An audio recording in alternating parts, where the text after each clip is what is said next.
നമസ്കാരം. പ്രധാന വാർത്തകൾ.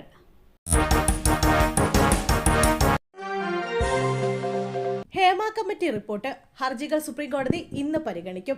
ഹേമ കമ്മിറ്റി റിപ്പോർട്ടുമായി ബന്ധപ്പെട്ട ഒരു കൂട്ടം ഹർജികൾ സുപ്രീംകോടതി ഇന്ന് പരിഗണിക്കും. ജസ്റ്റിസുമാരായ വിക്രംനാഥ്, PB വരാലെ എന്നിവർ ഉൾപ്പെട്ട ബെഞ്ചാണ് ഹർജികൾ പരിഗണിക്കുന്നത്. ഹേമ കമ്മിറ്റി റിപ്പോർട്ടിലെ മൊഴികളിൽ കേസ് രജിസ്റ്റർ ചെയ്ത് അന്വേഷിക്കണമെന്നായിരുന്നു ഹൈക്കോടതി ഡിവിഷൻ ബെഞ്ചിന്റെ നിർദ്ദേശം. അതേസമയം കേസെടുത്ത് അന്വേഷിക്കാൻ SITക്ക് നിർദ്ദേശം നൽകിയ ഹൈക്കോടതിയുടെ ഇടക്കാല ഉത്തരവ് റദ്ദാക്കണമെന്നാണ് ഹർജിക്കാരുടെ ആവശ്യം. ഹൈക്കോടതിയിലെ ഹർജിക്കാരനായ സജിമോൻ പാറയിൽ നൽകിയ ഹർജിയാണ് സുപ്രീംകോടതിയുടെ പരിഗണനയിലുള്ളത്. കേസെടുക്കാനുള്ള നടപടി ചോദ്യം ചെയ്ത് 2 പ്രമുഖ നടിമാരും ഒരു മേക്കപ്പ് ആർട്ടിസ്റ്റും നൽകിയ ഹർജികളും സുപ്രീംകോടതിയുടെ പരിഗണനയിൽ വരും. കേസെടുക്കാൻ നിർദ്ദേശം നൽകിയ ഹൈക്കോടതി ഡിവിഷൻ ബെഞ്ചിന്റെ തീരുമാനം റദ്ദാക്കരുതെന്നാണ് സംസ്ഥാന സർക്കാരിന്റെ നിലപാട്. ഷാരോൺ വധക്കേസ്. വധശിക്ഷയ്ക്കെതിരെ ഗ്രീഷ്മ ഹൈക്കോടതിയെ സമീപിക്കും. പാറശാല ഷാരോൺ വധക്കേസിൽ കോടതി കുറ്റക്കാരിയെന്ന് കണ്ടെത്തി വധശിക്ഷയ്ക്ക് വിധിച്ച പ്രതി ഗ്രീഷ്മ ഹൈക്കോടതിയിലേക്ക്. വധശിക്ഷ റദ്ദാക്കണമെന്നാവശ്യപ്പെട്ട് ഗ്രീഷ്മ ഹൈക്കോടതിയിൽ ഹർജി നൽകും. മെറിറ്റ് നോക്കിയല്ല വിധിയെന്നും പൊതുബോധത്തെ തൃപ്തിപ്പെടുത്തുന്ന വിധിയാണ് സെഷൻസ് കോടതി നടത്തിയതെന്നും ചൂണ്ടിക്കാട്ടിയാണ് അപ്പീൽ നൽകുന്നത്. കേസിൽ ഇന്നോ നാളെയോ ഗ്രീഷ്മ അപ്പീൽ നൽകുമെന്നാണ് വിവരം. അപൂർവങ്ങളിൽ അപൂർവമായ കേസല്ല ഇതെന്നും പ്രായത്തിന്റെ ആനുകൂല്യം ഗ്രീഷ്മയ്ക്ക് നൽകണമെന്ന് ഹൈക്കോടതി അറിയിക്കുമെന്നും പ്രതിഭാഗം അറിയിച്ചു.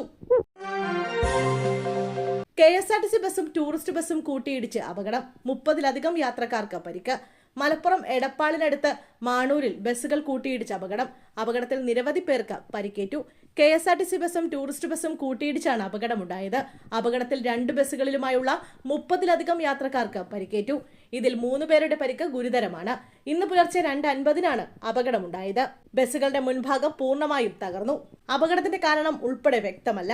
സംഭവത്തെക്കുറിച്ച് കൂടുതൽ അന്വേഷിച്ചു വരികയാണെന്ന് പോലീസ് അറിയിച്ചു. പരിക്കേറ്റവരെ ആശുപത്രികളിലേക്ക് മാറ്റി.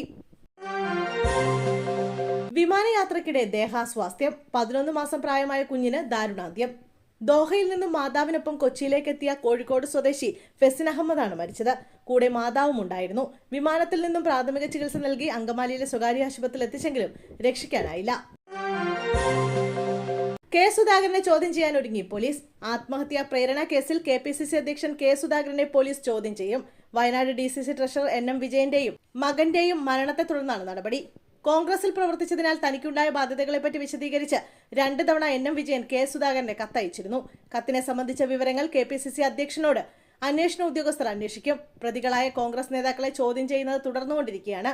DCC പ്രസിഡന്റ് ND അപ്പച്ചനെയും KK ഗോപിനാഥിനെയും ഇന്നലെ അന്വേഷണ സംഘം ചോദ്യം ചെയ്തിരുന്നു.